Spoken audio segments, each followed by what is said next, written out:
Assalamualaikum, salam hormat bersulagi menerusi inklusif. Saya Wan Syarina. Anda sedang menonton siaran TV1. Dan kalau biasanya kita menyentuh tentang sains dan teknologi, mungkin antara wawasannya ialah untuk mensainskan dan menteknologikan rakyat. Tapi kali ini mesti datang dengan visi untuk merakyatkan sains dan teknologi. Ini antara yang disebut oleh Menteri Sains, Teknologi dan Inovasi yang akan meraihkan ulang tahun pertama sebagai menteri pada portfolio itu pada September. Dan bersama-sama kita lah Datuk Seri Dr. Adham Baba. Assalamualaikum Datuk Seri. Waalaikumsalam warahmatullahi wabarakatuh. Terima kasih kerana bersama kami hari ini. Baik, mungkin pertama sekali kita ingin mendapatkan pemahaman berkenaan dengan usaha yang Datuk Seri initiate untuk merakyatkan sains dan menginsankan teknologi. Apa yang perlu kita faham tentang itu? Ya, merakyatkan sains dan menginsankan teknologi merupakan salah satu daripada apa yang kita lihat sebagai aspirasi keluarga Malaysia yang diilhamkan oleh Yang Amat Berhormat Perdana Menteri. Jadi penjajaran aspirasi keluarga Malaysia ini bertepatan sekiranya kita merakyatkan perkara yang dibawa kepada mereka. Jadi merakyatkan sains ini merupakan salah satu agenda yang termasuk dalam penjajaran keluarga Malaysia, iaitu melibatkan keterangkuman inklusif, kedua kebersamaan dan kesyukuran.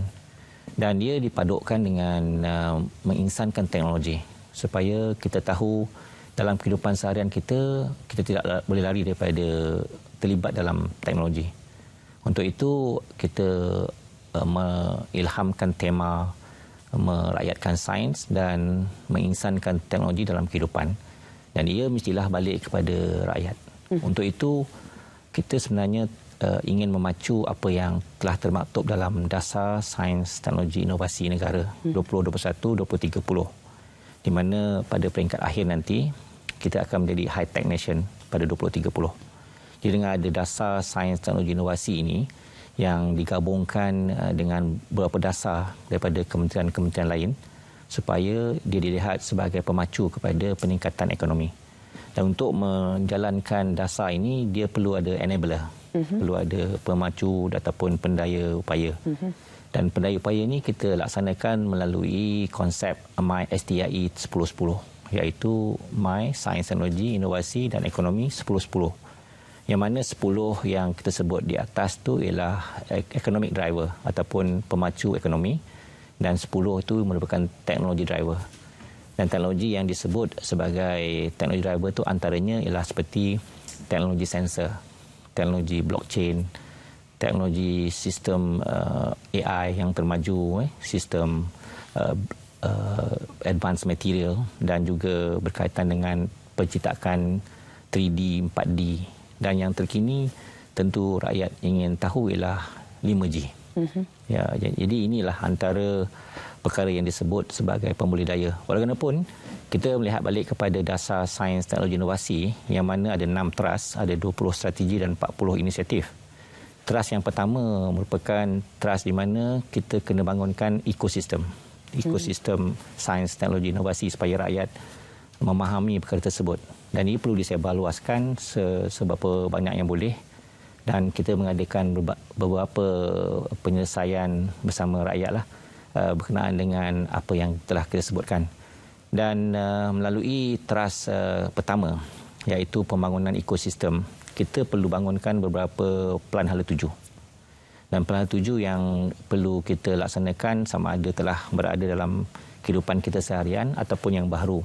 Antara plan hala tuju yang hari ini dilihat sebagai penting untuk memacu perkembangan teknologi ialah bidang kesihatan, iaitu plan hala tuju pembangunan vaksin. Plan-plan lain seperti plan nanoteknologi, plan blockchain, plan artificial intelligence dan juga plan yang berkaitan dengan pengomersialan, pembangunan dan penyelidikan serta penyelidikan pembangunan dan pengomersialan, plan hala tuju. Selain pada dasar yang berkaitan dengan sains, teknologi, inovasi, kita juga ada dasar yang berkaitan related kepada plan hala tuju tersebut seperti dasar angkasa Malaysia, yang mana kita tahu pada 22 bulan ini MISAT akan melancarkan MISAT 3D, iaitu satelit komunikasi untuk negara kita. Jadi dengan adanya pemboleh daya melalui plan hala tuju ini, kita yakin merakyatkan sains itu merupakan salah satu agenda besar negara. Jadi sempena kita menyahut suruhan negara atau kerajaan berkaitan dengan bagaimana kita menginsankan teknologi, kita mesti fikir ke hadapan bahawa teknologi yang terkini perlu dikuasai.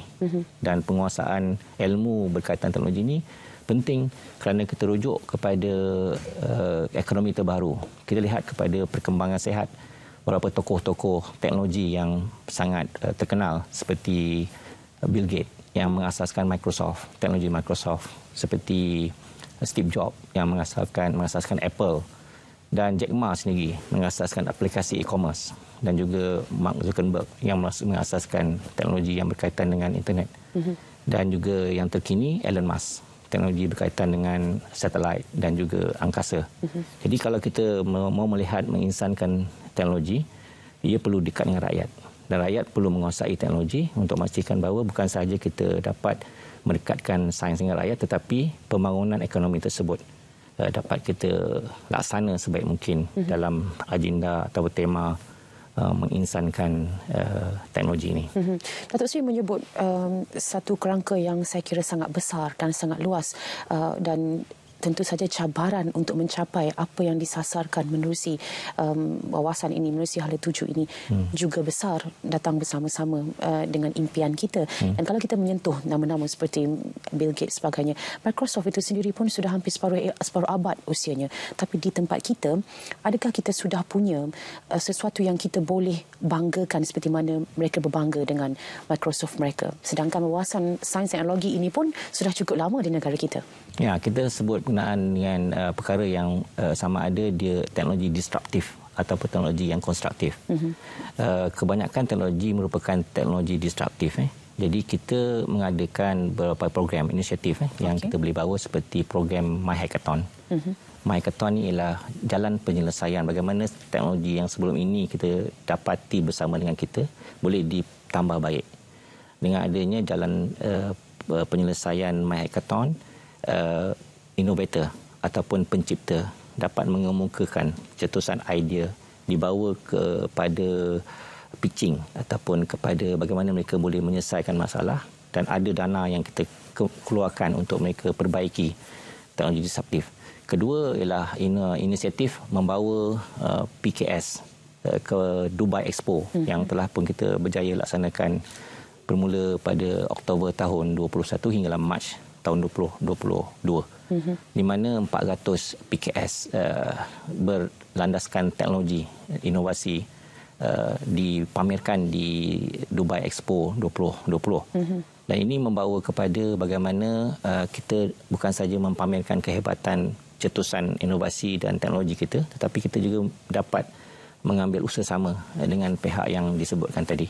Dan melalui usaha Dubai Expo 2020 ini, bukan sahaja kita dapat memaklumkan kepada dunia bahawa we have a right teknologi untuk mereka gunakan sama. Di samping kita melaksanakan apa yang dipanggil kolaborasi.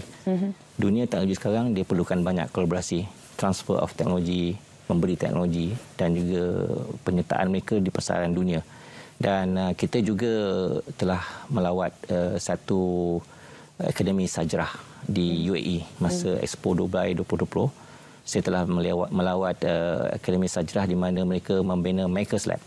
Makers Lab ni di mana seawal anak-anak muda masuk ke dalam Makers Lab untuk mencipta, menginovasi, dan saya lihat kanak-kanak sekolah datang ke situ untuk mereka galakkan supaya teknologi yang dahulu kita panggil disruptif boleh kita perbaiki.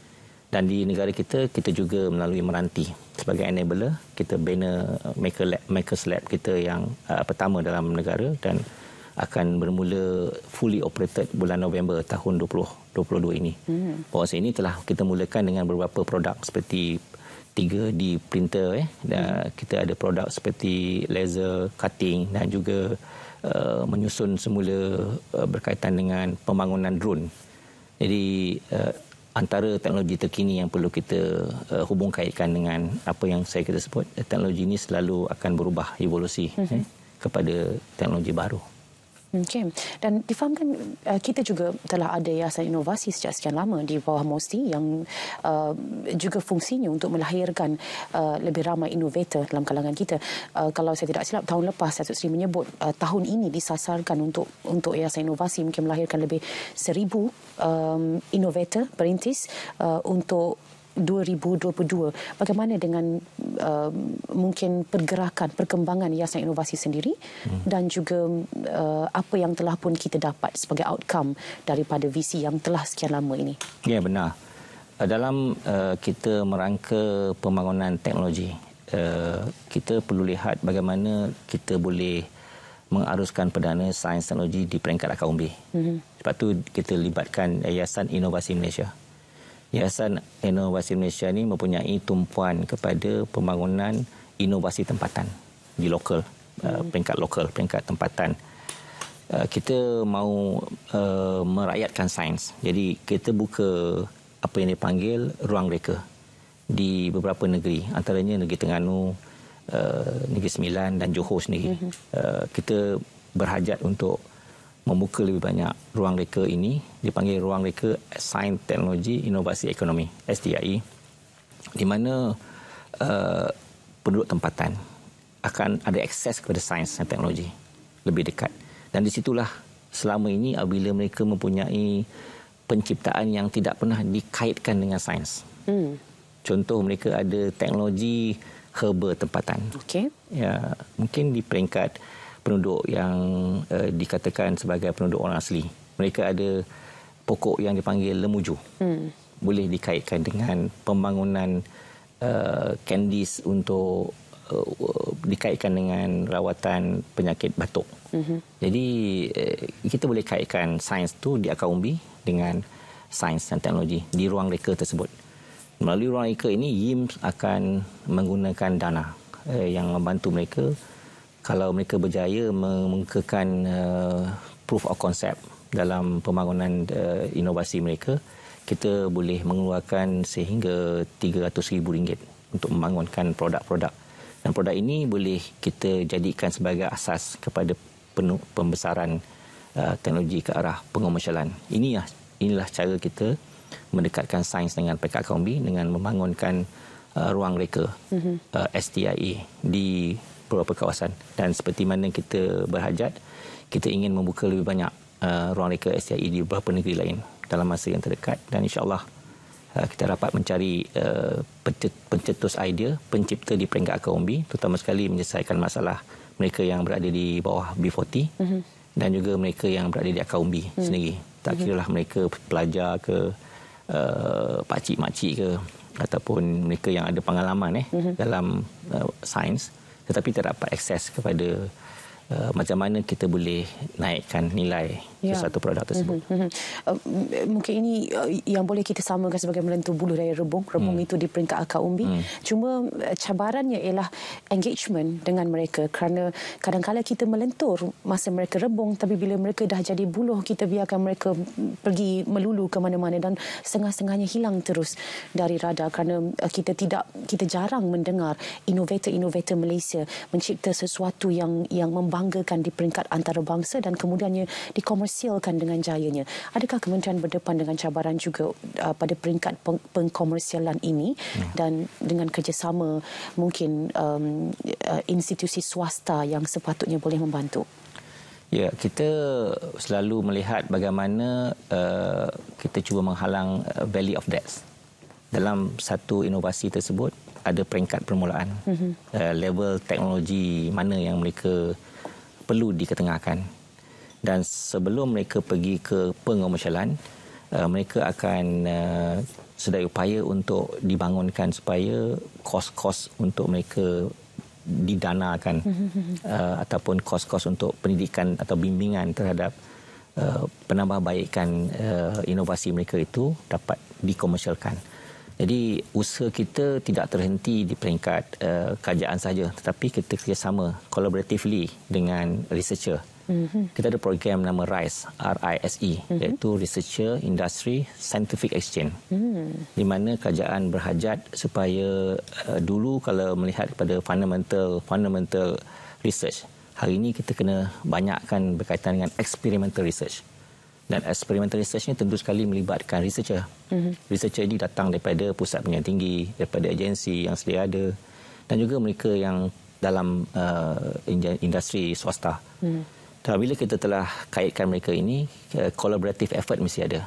Kita panggil triple helix ke quadruple helix, iaitu mesti ada kerajaan, mesti ada entrepreneur, mesti ada funder dan mesti ada yang dipanggil akademia.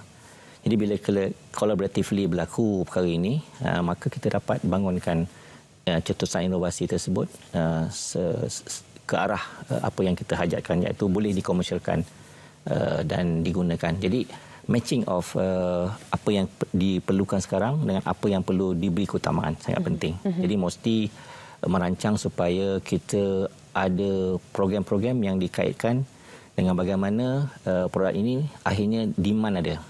Dan demand tersebut perlu dilihat di peringkat dunia. Dan mesti melancarkan apa yang dipanggil Malaysian Commercialization Years. Telah bermula sejak beberapa tahun yang lepas, di mana produk-produk yang boleh dikomersialkan di peringkat antarabangsa melalui MCY, Malaysian Commercialization Years, yang pada hari ini terbukti ada beberapa produk yang boleh diketengahkan di peringkat dunia. Dan antara kejayaan besar kita, tentu sekali saya dah sebut banyak kali, ada satu syarikat yang berkaitan dengan drone. Jadi menduduki tempat pertama dalam sektor perkhidmatan drone di peringkat antarabangsa. Dan kita mengharap untuk mendengar lebih banyak lagi nama-nama jenama dari Malaysia yang boleh orang kata mengaum di peringkat antarabangsa. Terima kasih Datuk Seri kerana bersama-sama kami untuk slot pertama inklusif waktu ini, dan kabarnya akan ada banyak lagi yang boleh kita kongsikan, terutamanya berkenaan dengan krisis makanan yang dihadapi dunia, yang bagaimana sains, teknologi dan inovasi di negara kita boleh juga membantu. Terima kasih untuk anda juga yang menonton inklusif. Jumpa lagi pada lain masa. Teruskan bersama-sama kami di TV1.